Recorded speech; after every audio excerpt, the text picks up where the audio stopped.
asini rohama dihamu do dame nasian Tuhan debata ama do Tuhan Yesus Kristus. Amin. Selamat pagi Bapak Ibu serta saudara-saudari yang terkasih di dalam nama Tuhan kita Yesus Kristus. Firman Tuhan bagi kita pada hari ini, hari Kamis tanggal 12 September tahun 2024, diambil dari Kejadian pasal 41 ayat yang ke-52. Demikian firman Tuhan. Dan kepada anaknya yang kedua diberinya nama Efraim, sebab katanya Allah membuat aku mendapat anak dalam negeri kesengsaraanku. Dalam bahasa Batak tidok di bahen gowarnina paduahoni si Efraim aigabe doau ditupak debata di tano pardangolaki ninna idoyanggo sahatna. Bapak Ibu serta saudara-saudari yang terkasih di dalam nama Tuhan kita Yesus Kristus, kehadiran anak adalah suatu kebahagiaan di tengah-tengah keluarga. Ketika seorang anak lahir, maka beragam persiapan yang dilakukan oleh orang tua, oleh keluarga terdekat, maupun oleh rekan-rekan dari orang tua untuk menyambut anak yang baru lahir. Dan tentu yang paling penting yang tidak pernah dilupakan adalah bagaimana anak itu mendapatkan nama. Bapak Ibu serta saudara-saudari yang terkasih, banyak hal yang menentukan, yang mendorong orang tua dalam memberi nama kepada anaknya. Mungkin sebagai nama idola dari orang tua, mungkin juga sebagai nama dari orang terdekat, dari opungnya, atau dari siapapun itu, atau mungkin juga berasal dari refleksi, dari ucapan syukur, dari doa orang tua terhadap anak yang baru lahir.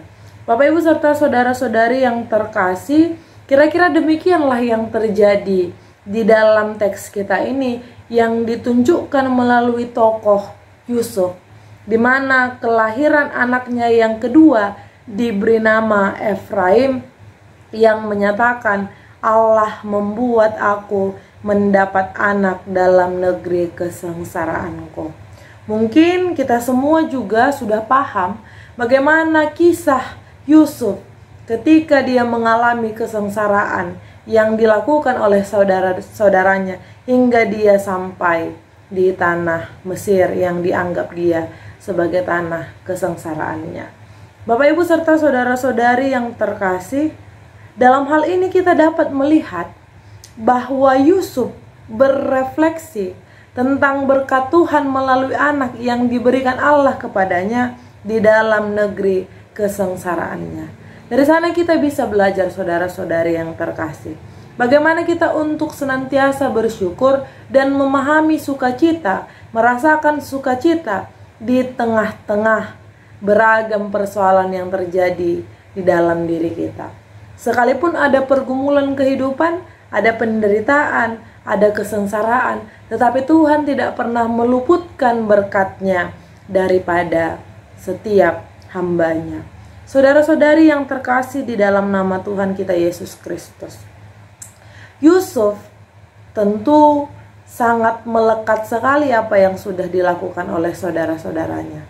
Tentu mungkin Mesir itu sampai dikatakan sebagai negeri kesengsaraan karena sudah cukup melekat di dalam hatinya tentang penderitaan yang dialaminya.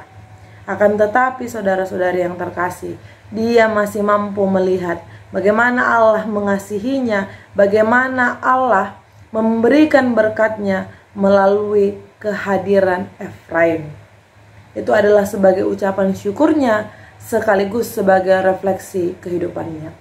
Oleh karena itu saudara-saudari yang terkasih, kita juga belajar untuk tidak berprasangka buruk terhadap apa yang Tuhan lakukan kepada kita, terhadap kehendak yang Tuhan lakukan di dalam kehidupan kita. Sekalipun kita di dalam kesesakan, sekalipun kita sedang berada di dalam kesusahan, kesengsaraan, tapi belajarlah untuk mensyukuri apapun yang terjadi dalam hidup kita. Belajarlah untuk memiliki prasangka yang baik terhadap Tuhan akan setiap rencananya. Ketika dia menganggap bahwa itu adalah tempat kesengsaraannya saudara-saudari, tapi melalui tempat itulah dia menjadi berkat bagi orang lain termasuk bagi saudara-saudaranya yang telah membuang dia. Dia menjadi berkat bagi kota itu dan juga menjadi berkat bagi orang yang pada awalnya mendatangkan penderitaan kepadanya. Dan itulah hakikat kita sebagai manusia, adalah agar kita mampu mensyukuri apa yang Tuhan berikan dan menjadi berkat, menjadi sukacita, memiliki makna di tengah-tengah kehidupan kita. Selamat melakukan aktivitas. Tuhan Yesus memberkati kita semua. Amin. Kasih karunia dari Tuhan Yesus Kristus serta kasih setia Allah Bapa dan persekutuan Roh Kudus memberkati dan menyertai kamu sekalian hari ini, esok, dan sampai selama-lamanya. Amin.